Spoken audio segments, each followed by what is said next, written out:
Sir 2 महीने से sir house loan के लिए सर चक्कर काट रहा हूं सर, प्लीज देख लीजिए, सैंक्शन करा दीजिए सर। अरे शर्मा जी, फिर आ गए आप भीख मांगते हुए। साले मिडिल क्लास के सपने आपके पूरे हम करें, बड़ी नाइंसाफी है। सारे पेपर्स हैं? हाँ, सारे पेपर है। ID proof, education qualification, ex girlfriend की बायो, बीवी से झगड़े, बच्चे कितने हैं, आगे जाके कितने होंगे, दूर दूर के रिश्तेदारों के सारा नेम एड्रेस प्रूफ सब आपने डाल दिया इसमें? हाँ, सब है सर। आप प्लीज सर, आप देख लो, सब डाल दिया सर प्लीज सर। ये इंडेमनिटी फॉर्म पे तो आपने साइन किया ही नहीं है।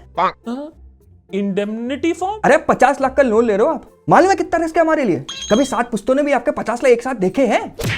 मान लो अगर एक ईएमआई आप नहीं पे कर पाए तो हमारे गुलाम बनने के लिए तैयार हो, हमारे वहां वॉचमैन बनने के लिए रेडी हो? हाँ, मंजूर है, सब मंजूर है। अरे आप धर्म, ईमान, अरे सर आप अच्छा रख लो सर, लेकिन लोन दे दो सर, बहुत सोसाइटी का प्रेशर है एक घर के लिए sir, please sir, please sir. A few moments later. हाँ, मैं आता हूँ।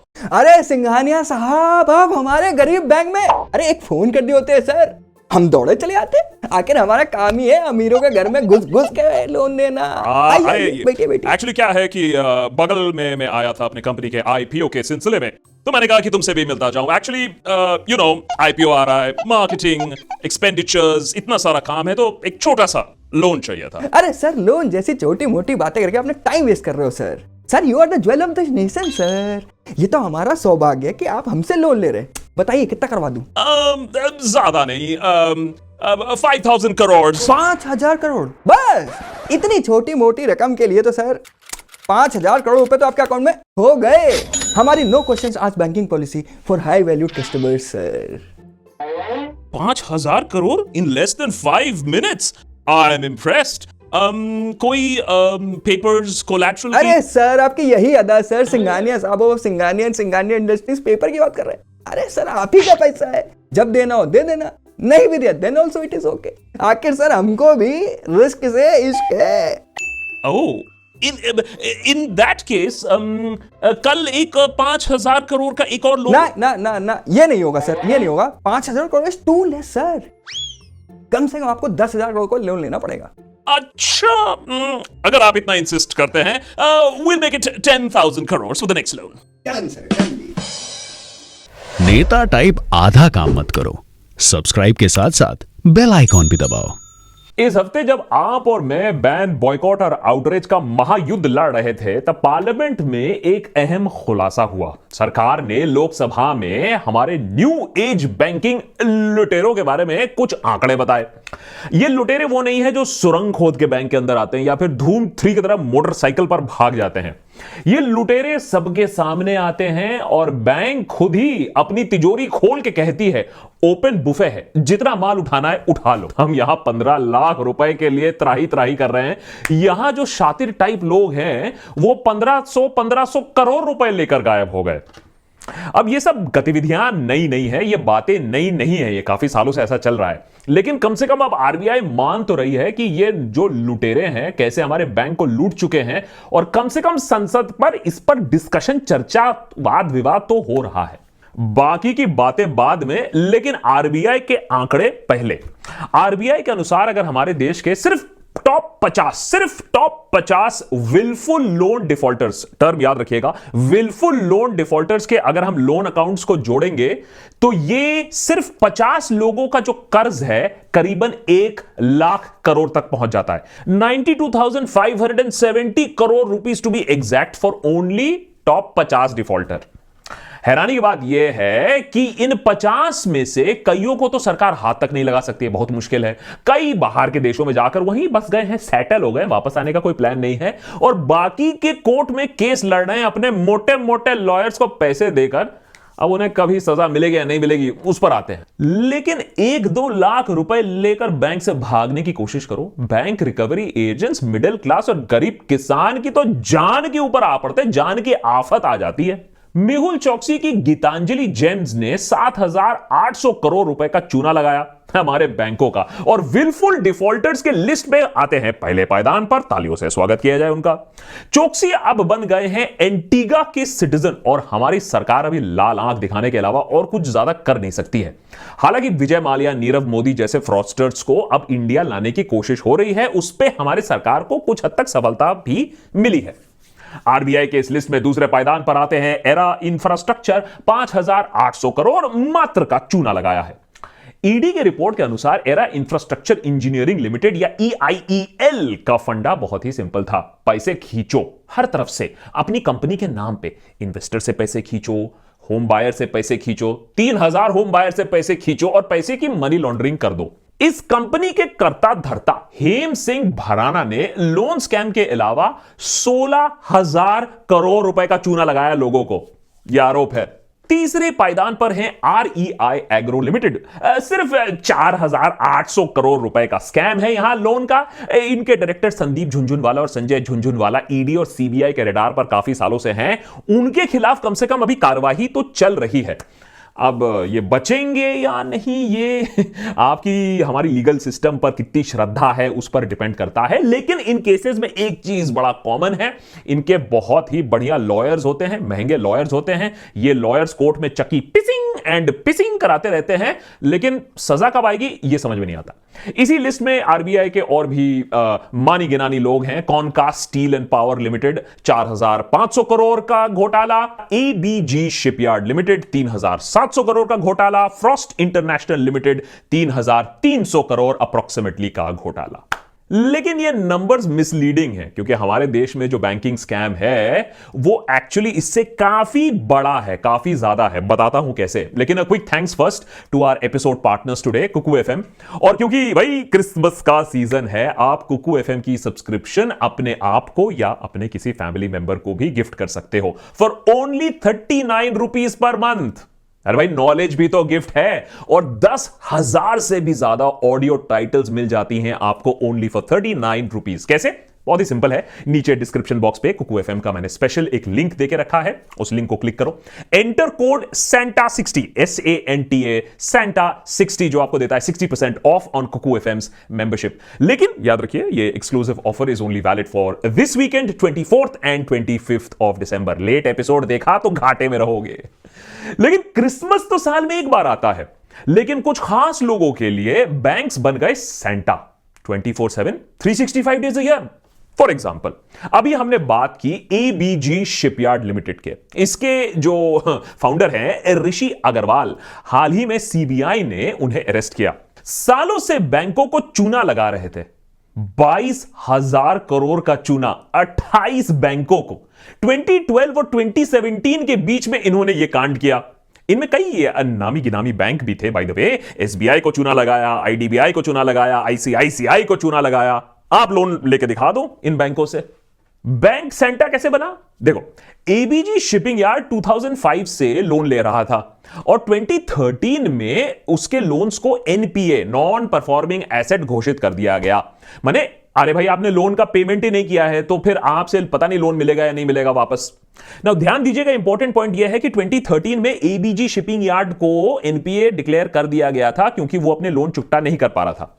इसके बाद भी अगर आप एबीजी शिपिंग यार्ड के बैलेंस शीट्स देखेंगे तो उसमें आपको लॉन्ग टर्म बोरोइंग्स दिखते हैं।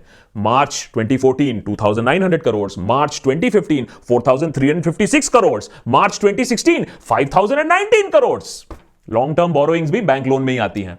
इनफैक्ट एबीजी शिपिंग यार्ड की 2015 से 2016 की एनुअल रिपोर्ट में आपको पता चलेगा कि कंपनी ने अपनी कमिटमेंट्स को पूरा करने के लिए लोन्स और ओवरड्राफ्ट फैसिलिटी का भी इस्तेमाल किया। अरे भाई, जब 2013 में आप एनपीए डिक्लेयर हो चुके हो, आपकी बदनामी हो चुकी है, तो बाकी बैंक्स ने आपको ओवरड्राफ्ट और लोन की फैसिलिटी दी कैसे? अब इसमें अपने आप में एक स्टोरी है। एक मिडिल क्लास इंसान, लेकिन या एक किसान, वो बेचारा भूखा सोता है लेकिन ईएमआई देने की पूरी कोशिश करता है। लेकिन ये जो 50 महारथी हैं जिनका नाम अभी सामने आया है, ये विलफुल डिफॉल्टर्स हैं। इनके पास पैसा है, पेमेंट देने की क्षमता है, लेकिन नहीं, अंगूठा दिखाकर हम बाहर चले जाएंगे। भाई फकीरी है, लोन लिया था लेकिन लोन चुकता करने का कोई प्लान ही नहीं था, कोई एजेंडा ही नहीं था। और बैंक और हाई प्रोफाइल लोन डिफॉल्टर के बीच में एक कॉम्प्लिकेटेड रिलेशनशिप होता है। देखो मैं समझाता हूं आपको। हर साल 31 मार्च को जब हम अपना पूरा खून पसीना लगाकर जो हम अपनी आमदनी गिनते हैं, तब सरकार सामने धमक आती है और कहती है 3 गुना लगा देगा। अरे यार, GST, income tax, cess, surcharge देने के बाद भी अगर हम गलती से एक ईएमआई एक दिन से भी देने में लेट हो गए तो बैंक अर्नब जैसा रूप धारण कर लेता है। कहां छिपा हुआ है? बोलती बंद क्यों? देखिए, हंसने वाली बात नहीं है। हंसने वाली बात इसलिए नहीं है क्योंकि हमारे साथ ऐसा सलूक होता है, लेकिन जब बात आती है बड़े बड़े लोन वालों की और बैंक पूछ लेता है कभी गलती से कि अरे वो रीपेमेंट करने का कोई इरादा है, तो ये बड़े बड़े लोन वाले लोग क्या बोलते हैं? कौन हूँ मैं, कहाँ हूँ, मुझे ये होश नहीं। और स्टोरी यहां खत्म नहीं होती है। पैसा ना मिलने के बाद, उंगली जलने के बाद, हजारों करोड़ों का नुकसान होने के बाद बैंक तब भी बताना नहीं चाहती है कि चूना लगाया किसने। आपको और मेरा अगर केस होता तो पोस्टर लग जाता बाजार में, लेकिन यहां 5,000 करोड़ के लिए भी ना बैंक बिल्कुल चुप, क्योंकि पता चल जाएगा कि किस गैर कानूनी तरीके से आपने लोन दिए थे, क्या क्या फेवर्स लिए थे, प्रोसेस कैसे फॉलो नहीं हुआ था। और पैसा लेकर लोन ना चुकता कर देने वालों लोगों की लिस्ट बहुत लंबी है। पुणे के रहने वाले विवेक वेलंकर ने जब एक आरटीआई फाइल किया यह जानने के लिए कि भाई ये हाई प्रोफाइल केसेस हैं कितने, तो उनको पता चला कि भाई 312 विलफुल डिफॉल्टर्स तो ऐसे हैं जिनका लोन अमाउंट 100 करोड़ रुपए से ज्यादा है। और अगर ये 312 लोगों को आप टोटल कर लो तो इनका आउटस्टैंडिंग लोन अमाउंट होता है 1.41 लाख करोड़ रुपीस। मत पूछिए, मत दिमाग लगाइए कितने जीरो हैं उसमें। हम ही जीरो हैं जो एक एक पाई भरते हैं बैंक को। आरबीआई से मिले इस डेटा में यह भी दिखाया जाता है कि 11 ऐसे कॉर्पोरेट्स हैं जिन्हें एसबीआई से और पब्लिक सेक्टर बैंक से करीबन 40,000 करोड़ रुपए लोन लिया। लेकिन मजे की बात यह है कि ये कंपनीज पहले ही एनपीए डिक्लेयर हो चुकी थी, पहले ही ये बैड लोन्स के नाम पर आ चुकी थी, पहले ही ये लोन चुका नहीं पा रही थी, उसके बाद भी इन्हें लोन्स दिए गए। ये फकीरी सालों से कैसे चल रहा था, इसका जवाब कौन देगा? इसके लिए कौन पनिश होगा? आप एक बार ईएमआई मिस करके देख लो, उसके बाद आपको लगता है कि कोई बैंक आपको लोन देने वाला है? सालों तक आपसे एक ही सवाल पूछा जाएगा, वो आपने एक ईएमआई 5 साल पहले क्यों मिस किया था, जरा एक्सप्लेन करिए। अरे आपका क्रेडिट स्कोर बिगड़ जाएगा। चलो ये तो आप समझ चुके हैं कि बैंक लोन के मामले में काफी खिलवाड़ करता है, लेकिन इंग्लिश, मैथ्स और लॉजिक के साथ भी यहां फुल ऑन खिलवाड़ हो रहा है, ताकि पता ना चले कि कितना लोन पानी में गया है, कितना लॉस हुआ है। बैंक और सरकार की रेपुटेशन को बचाना भी तो है। पहले तो बैंक बड़े बड़े लोन वालों को मोहलत देती है, लोन रिस्ट्रक्चर कर लो, पेमेंट प्लान चेंज कर लो, अच्छा चलो इंटरेस्ट वेवर ले लो, अरे प्रिंसिपल अमाउंट तो वापस दे दो। फिर पैसे ना वापस आने की जब चांसेस बढ़ जाते हैं, उसको देखकर उसे बैड डेट घोषित कर दिया जाता है। 90 दिन तक लोन का पैसा वापस उसके बाद भी जब नहीं आता है, तब इसे नॉन परफॉर्मिंग एसेट बोल दिया जाता है। देखिए, सिर्फ नाम चेंज हो रहा है, पैसे कहीं नहीं आ रहे हैं। अभी तक आप और मैं अगर होते तो हमारे ऊपर बैंक बुलडोजर चला चुका होता है, लेकिन ये तो बड़े बड़े क्लाइंट्स हैं। तो बैंक फिर एक मजेदार खेल खेलती है, जहां लोन का पेमेंट आने के अब चांसेस एकदम खत्म हो गए हैं बैंक के लिए, जहां एनपीए बैलेंस शीट में अब बढ़ रहा है। अरे यार, इतना ज्यादा एनपीए बढ़ रहा है तो ये तो बैलेंस शीट पे खराब दिख रहा है। तो इस बैड डेट को, इस एनपीए वाले बुक को हम कैसे हटा सकते हैं? हम इसे राइट ऑफ कर देते हैं। नहीं, मैंने लिटरली राइट ऑफ, इरेज, ऐसे हटा देते हैं। एक तरीके से ये लोन की माफी ही होती है। लेकिन अगर आपने गलती से ये बोल दिया कहीं, तो आपको अनपढ़ गवार बोला जाएगा, आपको एंटी नेशनल बोला जाएगा।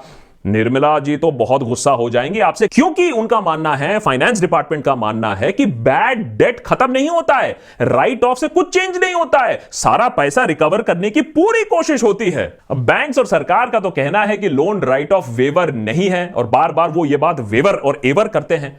लेकिन जब ये सवाल उठा ही है तो फिर पता भी कर लेते हैं, जब टॉपिक छिड़ी है, कि कितना पैसा फिर आता है, कितना बैंक सच्ची में राइट ऑफ के बाद पीछे पड़ी रहती है लोन रिकवरी के लिए।